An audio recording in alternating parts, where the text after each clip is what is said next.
और एक बड़ी खबर इस वक्त आपको बता दें, सीमा और सचिन से आज फिर पूछताछ। एटीएस और आईबी इस वक्त पूछताछ कर रही है। खबर इस वक्त सामने आ रही है, एक बार फिर से पाकिस्तान से आई सीमा हैदर से पूछताछ हो रही है और न सिर्फ सीमा बल्कि सचिन से भी पूछताछ हो रही है। ये बड़ी खबर इस वक्त एटीएस आईबी इन दोनों से पूछताछ कर रही है। पूछताछ के लिए सुबह ही लेकर के गई थी एटीएस और आईबी, इन दोनों से पूछताछ हो रही है। तो जांच एजेंसियां लगातार अब पूछताछ कर रही हैं। पूछताछ के लिए सुबह ही ले जाया गया था इन दोनों को। सीमा से पहले भी पूछताछ हो चुकी है, सचिन से भी पूछताछ हुई है और सचिन के पिता से भी हुई थी।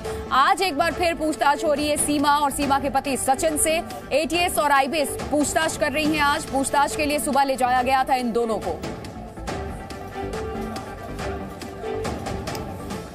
और देखिए, आज जांच एजेंसियां एक बार फिर से जांच पड़ताल कर रही है, पूछताछ कर रही है। लेकिन जो सचिन जिस पुराने मकान में रहता था, वहां के मालिक का ये कहना है कि सचिन और सीमा के बीच में कभी किसी बात को लेकर के विवाद भी हो जाया करता था। इसके पहले भी इस तरीके से नोकझोंक की भी बातें वो बता रहे हैं कि विवाद हो जाया करता था छोटी छोटी चीजों पे। कई बार उन्होंने देखा है, आपको दिखाते हैं हम। हमारे साथ बात करने के लिए गिरिजेश हैं, जिनके घर पर सीमा और सचिन आकर के रुके थे ग्रेटर नोएडा में। गिरिजेश जी, कितने दिन सीमा और सचिन आपके यहाँ रहे थे और व्यवहार क्या था? क्या कभी लड़ाई झगड़ा भी हुआ क्या इनके बीच में? हाँ, 1.5 महीने करीब रुके थे हमारे यहाँ पे। ये व्यवहार तो दोनों में ठीक था, लेकिन लड़ाई झगड़े भी हुए हैं। 2 बार के करीब इनमें झगड़ा हुआ था। किस बात को लेकर के झगड़ा होता था खासतौर पे? एक बार, पहली बार जब मुझे बताया, घर से पता चला था मुझे कि ये जो लड़की थी सीमा, वो उसके पास, सचिन के पास फ़ोन बहुत ज़्यादा करती थी। सचिन नौकरी करता था बाज़ार में, तो वो बार बार कि उसे फ़ोन करके परेशान करती थी। वो बाद में आता है दिन में और उसका फ़ोन भी तोड़ देता है। क्योंकि मैं जब दूसरे के यहाँ काम कर रहा हूँ तो इतनी बार फ़ोन करना ज़रूरी है क्या? ये था। और भी किसी चीज़ को लेकर के फिर लड़ाई? हाँ, एक बार और झगड़ा हुआ था दोनों में।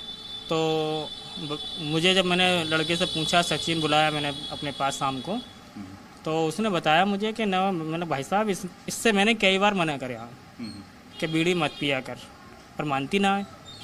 सचिन ने खुद मुझसे कहा था ये बात। क्या हुआ था उस दिन? क्या, कैसे लड़ाई? बीड़ी पीने की वजह से? हाँ, बीड़ी पीने की वजह से हुई थी। जैसे ये दोपहर में आता है तो सीमा बीड़ी पी रही थी, इसने देख लिया उसे बीड़ी पीते हुए और इसी बात के ऊपर झगड़ा हुआ। इसने मारा सचिन ने उसको और बस। तो आपको कैसे पता चला इसके बारे में? बच्चों को पता चला था हमारे घर पे। और जब मैं शाम को, जब यहाँ से दुकान बंद करके जब मैं घर गया, तो मेरे बच्चों ने मुझे बताया कि इनमें आज लड़ाई झगड़ा हुआ था और आज उल्टी सीधी बात भी कर रहे थे ये। फिर मैंने सचिन को शाम को बुलाया छत पे, मैंने उससे बैठ के बात की, भाई कैसे बात है, क्या हुआ, और हमारे घर में यार तुम इस तरह से कैसे कर सकते हो? यदि तुम्हें रहना है तो आराम से रहो, वरना तुम हमारा कमरा खाली कर दो। फिर बोल रहा है कि नहीं, कि आज के बाद नहीं होगा ऐसा। यही बात थी। यही केवल इतने 1.5 महीने रहे तो इन बातों को लेकर के लड़ाई होती थी इनमें? हाँ, ये 2 बार हुआ था इनमें झगड़ा। कैमरामैन शेर सिंह के साथ राहुल मिश्रा, जी मीडिया, ग्रेटर नोएडा। देखिए, अवैध तरीके से भारत आई सीमा हैदर को लेकर के जांच अब निर्णायक भूमिका की तरफ पहुंचने वाली है, क्योंकि अब इंतजार किया जा रहा है जो इसके मोबाइल डिटेल्स हैं वो सामने आ जाए। फॉरेंसिक जांच के लिए पहले ही भेजा जा चुका था। इसके अलावा पाकिस्तानी दूतावास को सारे डॉक्यूमेंट्स भी वहां सौंपे गए हैं। तो अब ये सारी रिपोर्ट्स जैसे ही सामने आएगी, उसके बाद ये क्लियर हो जाएगा कि सीमा को यहां रहने दिया जाता है या फिर सीमा को सीमा पार जाना ही होगा। एक रिपोर्ट दिखाते हैं। वापस नहीं जाऊंगी। मैं इंडिया के योगी जी और मोदी जी से रिक्वेस्ट करती हूँ, मुझे वापस ना भेजें। मैं चाहूँगी कि मुझे ना भेजा जाए, हमें वापस बिल्कुल ना भेजा जाए। मैं यहाँ बहुत खुश हूँ। मेरी रिक्वेस्ट है, मेरे एक यहाँ रहने से कोई भारत पे बोझ नहीं बढ़ेगा। सीमा ने मुझसे बार बार यही बात कही, भैया ये लोग मुझे कहते हैं वापस भेज दी जाओगी, तो आप ये कह देना देश के महामहिम राष्ट्रपति जी से, आप प्रधानमंत्री और गृह मंत्री जी से कह देना कि सीमा और उसके पति जिंदा नहीं जाएंगे। सीमा यहाँ से जिंदा नहीं जाएगी, जाएगी तो उसकी लाश जाएगी, ये उसने कहा।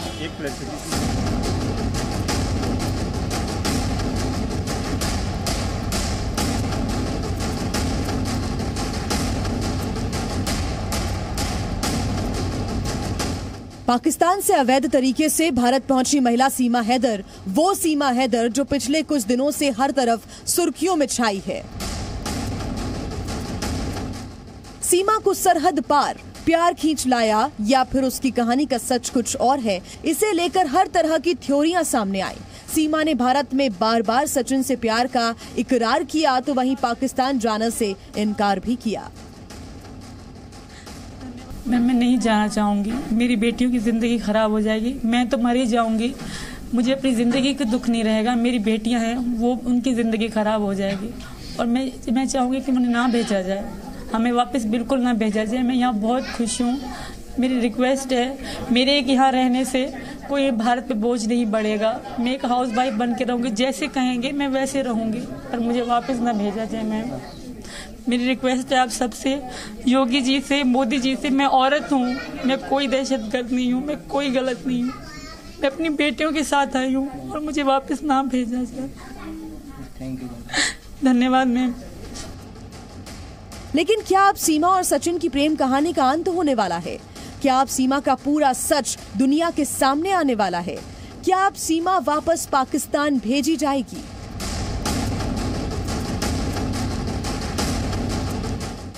ये सवाल इसलिए खड़े हो रहे हैं क्योंकि अब सीमा के सच पर से पर्दा जल्द ही उठने वाला है और जल्द ही सीमा को डिपोर्ट किया जा सकता है।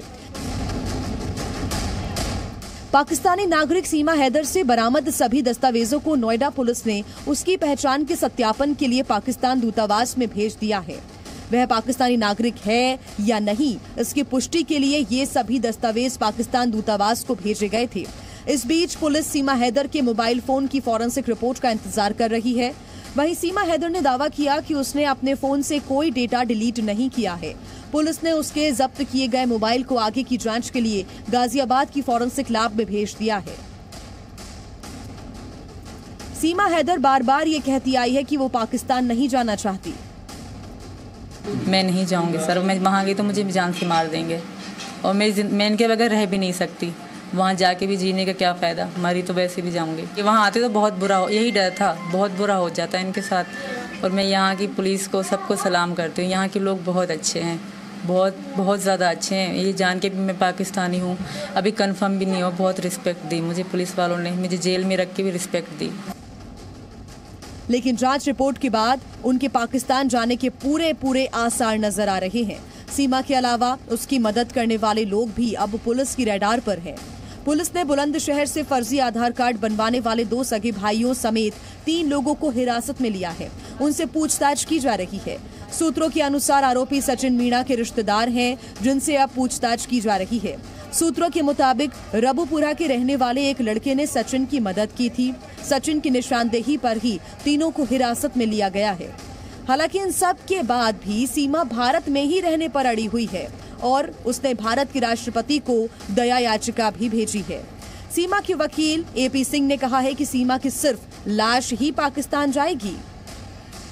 सीमा ने मुझसे बार बार यही बात कही, भैया ये लोग मुझे कहते हैं वापस भेज दी जाओगी, तो आप ये कह देना देश के महामहिम राष्ट्रपति जी से, आप प्रधानमंत्री और गृह मंत्री जी से कह देना कि सीमा और उसके पति जिंदा नहीं जाएंगे। सीमा यहाँ से जिंदा नहीं जाएगी, जाएगी तो उसकी लाश जाएगी, ये उसने कहा। एक क्लैरिफिकेशन, वकील एपी सिंह भले ही सीमा हैदर की हिमायत कर रहे हों, मगर इस मसले में कानूनी तौर पर कई अड़चने हैं। हालांकि सचिन के परिवार वाले हर मुमकिन कोशिश में लगे हैं कि सीमा के साथ उनका रिश्ता कानूनी हो जाए।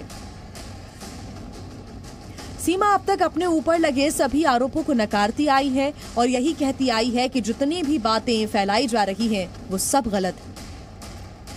आप पासपोर्ट मेरा मतलब 2022 का है, अक्टूबर का होगा, डेट फिक्स याद नहीं है मुझे, मेरे पासपोर्ट में लिखी होगी। ये बिल्कुल सरासर झूठ है और सरासर झूठ ये भी है कि सीमा के पास 3 आधार कार्ड है। मेरे पास एक ही मेरा आधार कार्ड है, एक मेरे पापा का, एक मेरे उसका जो मेरे एक्स पति हैं उनके कार्ड की कॉपी और एक मेरा वैक्सीन कोरोना का कार्ड था। ये सरासर झूठ है। और रही बात मोबाइलों की, तो एक मेरा मोबाइल तकरीबन 2021-22 में टूट गया था। सचिन ने कहा कि ले आओ हम यहाँ बनवाएंगे। और जो मेरा फोन था,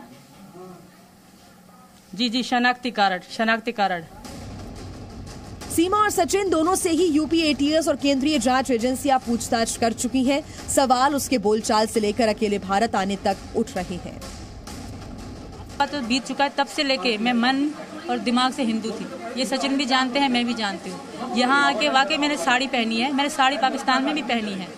मेरी 2 करवा चौथ मनाए, दोनों करवा चौथ की मेरी 2 साड़ी हैं पाकिस्तान की, और इस बात की फोटो वीडियो मेरी इंस्टाग्राम आईडी पे भी है।